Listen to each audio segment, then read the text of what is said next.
جانشین خطیب اکبر علی جناب مولانا مرزا اعجاز اطہر صاحب کی پر علم تقریر مومنین کے قلوب منور ہو رہے تھے۔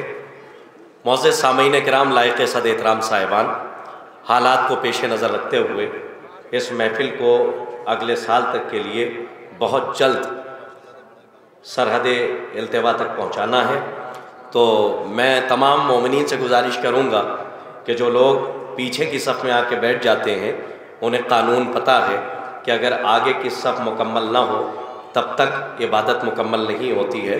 پہلے آپ آگے کی صف مکمل کر دیجئے، انشاءاللہ پیچھے کی صف تو مکمل ہوتی رہے گی۔ اچھا، جو لوگ ہاتھ باندھ کے بیٹھے رہتے ہیں، میں نے اکثر رجب شعبان کی محافل میں یہ بات کہی ہے کہ ان کا مرتبہ بلند ہو جاتا ہے کہ شاعر پڑھتا ہے یا خطیب پڑھتا ہے تو وہ آنکھیں چار کر کے صرف دیکھتے رہتے ہیں، گھر سے نیت کر کے آتے ہیں کہ ہم محفل میں جا رہے ہیں۔ مولا ان کو سلامت رکھیں کہ جو ہاتھ اٹھا کے داد دیتے ہیں، اپنے ظاہر سی بات ہے موجودگی کا یہ اعلان کرتے ہیں کہ ہم محفل میں بیٹھیں، لیکن جو خاموش رہتے ہیں انہیں بھی میں سمجھتا ہوں کہ ان کا مرتبہ بلند ہے، اس لیے کہ آپ انہیں یہ نہ سمجھیں کہ وہ جسم میں نظر تو آ رہے ہیں، لیکن مجھے یہ لگتا ہے کہ جو داد نہیں دیتے ہیں اور صرف دیکھتے ہیں وہ فرشتے ہیں جو نیکیاں لکھنے کے لیے بیٹھے رہتے ہیں۔ تو آپ اپنے مرتبے کو سمجھا کیجئے۔ ماشاءاللہ کیا پر علم تقریر ہو رہی تھی۔ میں افتخار عارف کے ایک تعارف کے ساتھ، جو افتخار عارف نے اہل بیت علیہ الصلوۃ والسلام کا تعارف کرایا ہے، میں اس سے اپنی نظامت کی بیساکھی کا سہارا لے کے کچھ قدم آگے چلنے کی کوشش کرتا ہوں کہ میان خالق و مخلوق خط نور احمد، دیکھیے لکھنؤ ہے، مجھے کہنے کی ضرورت نہیں ہے، میان خالق و مخلوق خط نور احمد، میان خالق و مخلوق خط نور احمد، محمد خود جسے قرآن فرما دیں وہ قرآن، میان خالق و مخلوق خط نور احمد، محمد خود جسے قرآن فرما دیں وہ قرآن، علی وہ جن کے چہرے پر نظر کرنا عبادت، نبی جن کے لیے تعظیم کو اٹھیں وہ زہرا، نبی جن کے لیے میں تعارف کرا رہا ہوں۔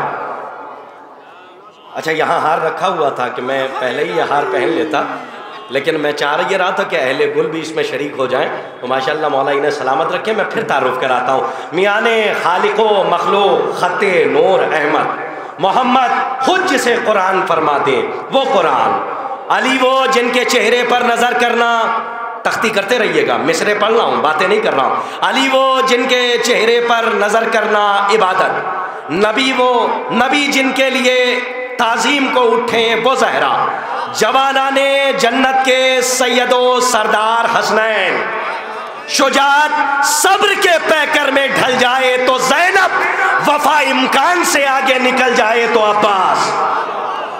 یہ تعارف کرایا ہے اہل بیت علیہ الصلوۃ والسلام کا افتخار عارف نے۔ اب چونکہ بات نبی کریم سے ہوئی ہے تو میں افتخار عارف کے مصرے پڑھ کے بی بی زہرا سلام اللہ علیہا کی بارگاہ میں خراج پیش کرتا ہوں۔ کیا خوب ہے، دیکھیے صاحب، لحاف کا موسم جا چکا ہے، اب چونکہ آپ گرمی کے موسم میں بیٹھے، لیکن آپ بہر میں زحاف سنیے کہ کیسے ہوتا ہے۔ شعرا بیٹھے ہوئے ہیں، وہ فرماتے ہیں کہ کہاں میں اور کہاں مدحو ثنائے فاطمہ زہرا۔ آپ سمجھ رہے ہوں گے مصرع ختم ہے، مصرع ختم ہو جائے تو افتخار عارف کیوں؟ کہاں میں اور کہاں مدحو ثنائے فاطمہ زہرا، سلام اللہ علیہا۔ مصرع پڑھا ہے کہ کہاں میں اور کہاں مدحو ثنائے فاطمہ زہرا، سلام اللہ علیہا، جو کچھ کہہ لوں تو یہ بھی ہے عطائے فاطمہ زہرا، سلام اللہ علیہا۔ کہاں میں، ایک شعر ملاحظہ فرمائیے گا کہ کہاں میں اور کہاں مدحو ثنائے فاطمہ زہرا، سلام اللہ علیہا، جو کچھ کہہ لوں تو یہ بھی ہے عطائے فاطمہ زہرا، سلام اللہ علیہا۔ خدا بندہ حسین ابن علی کا غم قیامت تک میری نسلوں میں رہ جائے، خدا بندہ حسین ابن علی کا غم قیامت تک میری نسلوں میں رہ جائے، برائے فاطمہ زہرا، بحق فاطمہ زہرا، برائے فاطمہ زہرا، سلام اللہ علیہا۔ محترم افتخار عارف کے مصرے ہیں۔ اب میں چاہتا یہ ہوں کہ جو لوگ اپنی نماز میں ہاتھ باندھ کے بیٹھنے کے قائل ہیں وہ یہاں پہ نہیں رہتے ہیں۔ ہماری عبادتوں میں ہاتھ کبھی نہیں باندھے جاتے ہیں، ہماری عبادتیں کسی قید خانے میں مقید نہیں ہوتی ہیں، بلکہ ہمارے سجدے مقید نہیں رہتے ہیں بلکہ آزاد ہوتے ہیں، اور آزاد زبان ہے اردو جس زبان میں قصیدے پڑھے جا رہے ہیں، تو میں ان لوگوں سے گزارش کر رہا ہوں جو ہاتھ باندھ کے بیٹھے ہیں وہ کم از کم ان مصروں پہ بیدار ہو جائیں۔ اب یہاں سے میں مصرے آپ کے حوالے کرتا ہوں۔ مجھے خلیش مظفر پاکستان، اب سرحد کے اس پار کے مصرے ہیں تو آپ تک پہنچا رہا ہوں۔ اب چونکہ نظامت ہوتی ہے تو بڑی محتاط نظامت پیش نظر رہتی ہے، کیونکہ ایسے ادبا، خطبہ، علماء، عرفا میرے سامنے ہوتے ہیں تو تمام چیزوں کو مد نظر رکھتے ہوئے میں مصرے پیش کرتا ہوں، سنیے گا۔ خلیش مظفر پاکستان، وہ فرماتے ہیں، مرحوم خدا مزید درجات بلند فرمائے، وہ فرماتے ہیں کہ بد دعا ہے کہ کرے غرق مدینہ تجھ کو۔ دوسرا مصرع سنبھال لیجئے گا کہ بد دعا ہے کہ کرے غرق مدینہ تجھ کو، حج بھی کرتا ہے علی سے بھی ہے کینہ تجھ کو۔ مصرع پڑھا ہے آپ کی بارگاہ میں۔ چوتھا مصرع چاہے جیسے قبول کیجئے، تیسرے کو نہ دیکھیے گا، چوتھے پہ نتیجہ آپ کے حوالے کر رہا ہوں کہ بد دعا ہے۔ حالانکہ ہوتا کیا ہے وجاہت صاحب، جب بات مدینے کی آتی ہے تو دعا سے شروع ہوتی ہے، لیکن عجیب انداز کا شاعر گزرا کہ جس نے بد دعا کے ساتھ مدینے کا لفظ استعمال کیا کہ بد دعا ہے کہ کرے غرق مدینہ تجھ کو، حج بھی کرتا ہے علی سے بھی ہے کینہ تجھ کو، تیرے ماتھے پا مشقت نہیں مولائی کی، کوستا ہے تیرے ماتھے کا پسینہ تجھ کو، تیرے ماتھے پا مشقت نہیں مولائی کی۔ دیکھیے جب محفلوں میں اور مجلسوں میں ہمارے بزرگ نعرہ لگانے لگیں تو نوجوانوں کی غیرت کو بیدار ہو جانا چاہیے۔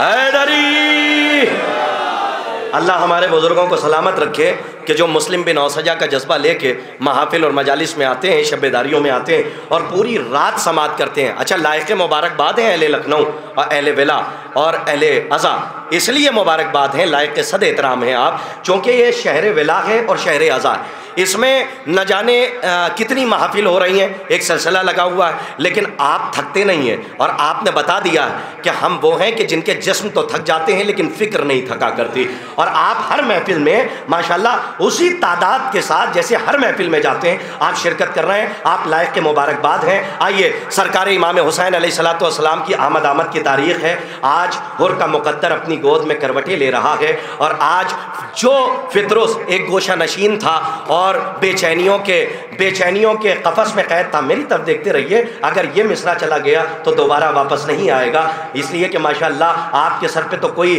مجازی شامیانہ نہیں ہے، حقیقی شامیانہ ہے، تو مصرے شامیانے کے اوپر سے تو جائیں گے نہیں، اور سر کے اوپر سے بھی نہیں جاتے ہیں لکھنؤ میں مصرے، بلکہ ذہن دل میں اتر جاتے ہیں۔ تو اس لیے اس یقین کے ساتھ ایک جملہ کہہ رہا ہوں کہ آمد امام حسین علیہ السلام ہے، علماء تشریف فرما ہے، اس جملے کی میں داد چاہتا ہوں کہ مولا حسین کی آمد پہ حر کا مقدر آغوش میں کروٹیں لینے لگا، اور جب فطرس نے سنا کہ امام حسین کی آمد ہو رہی ہے تو اب وہ بے چینیوں کے قید خانے سے آزاد ہو کر نفس مطمئنہ کے علاقے میں جانے کی تیاریاں کرنے لگا۔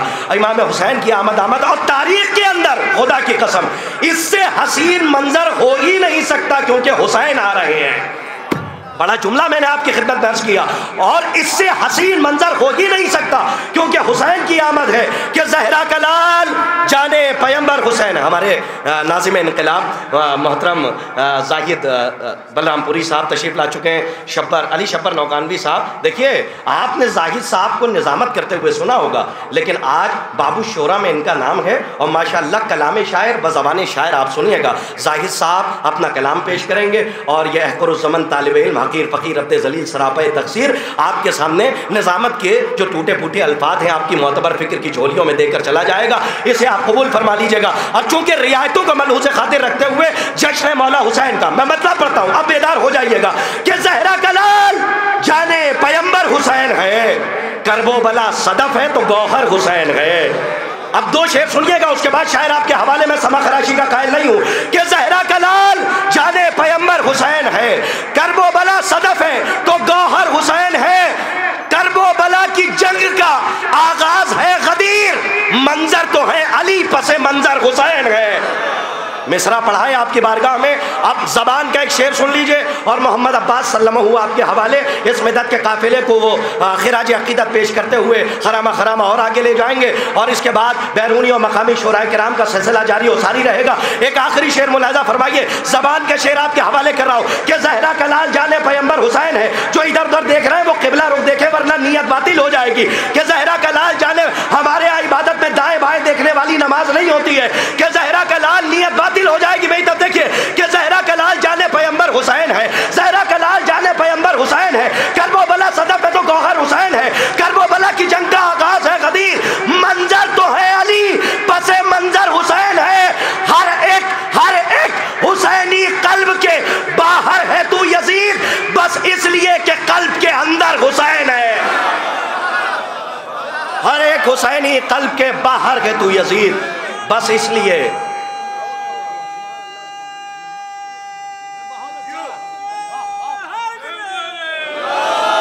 مولا آپ سب کو سلامت رکھیں. اچھا شعراء کرام کی فہرست ملاحظہ فرما لیں آپ. محترم میر نذیر باقری صاحب، محترم آغا سروش حیدرآبادی صاحب، محترم علی شبر نوگامی صاحب. دیکھیں وہ نام جو کرتاس کی زبان پہ ہیں اور جو برسرے کرتاس ہیں وہ انشاءاللہ میں دھیرے دھیرے آپ تک پہنچا دوں گا اور آپ انہیں سنیے گا. اور یہ معتبر فہرست ہے. میں مبارکباد پیش کرتا ہوں منتظمین کی خدمت میں کہ اتنی معتبر تسبیح آپ نے ناظم مقاصدہ احقر و زمن طالب علم کرتاس کربلائی صاحب کے حوالے کی ہے. مولا آپ سب کو سلامت رکھیں. میں بڑی ادب و احترام کے ساتھ حرف التماس لے کے بڑھ رہا ہوں محترم محمد عباس صلی اللہ علیہ وسلم کی خدمت میں کہ وہ آئیں اور منظوم خراج عقیدت پیش کریں. حضرات دیکھیے محمد عباس صلی اللہ علیہ وسلم، اب چونکہ خبر مجھ تک پہنچی ہے، یہ بہت عمدہ قطعات بھی پڑھتے ہیں اور بہت عمدہ انداز ہے. جب آپ مدحت کی کائنات کے آسمان کے ستارے کو حوصلہ بخشیں گے تب یہ مدحت کی کائنات کا سورج بن کے چمکے گا. یہ ذمہ داری آپ کی ہے. محفل شاعروں سے کامیاب نہیں ہوتی ہے، سامعین سے کامیاب ہوتی ہے. تو آپ شعراء کو نہ دیکھیں، شعراء کو داد و تحسین سے نوازیں اور بآواز بلند نعرہ صلوات ارشاد فرما کے آپ خیر مقدم فرمائیں محمد عباس صلی اللہ علیہ وسلم کا بآواز بلند نعرہ صلوات.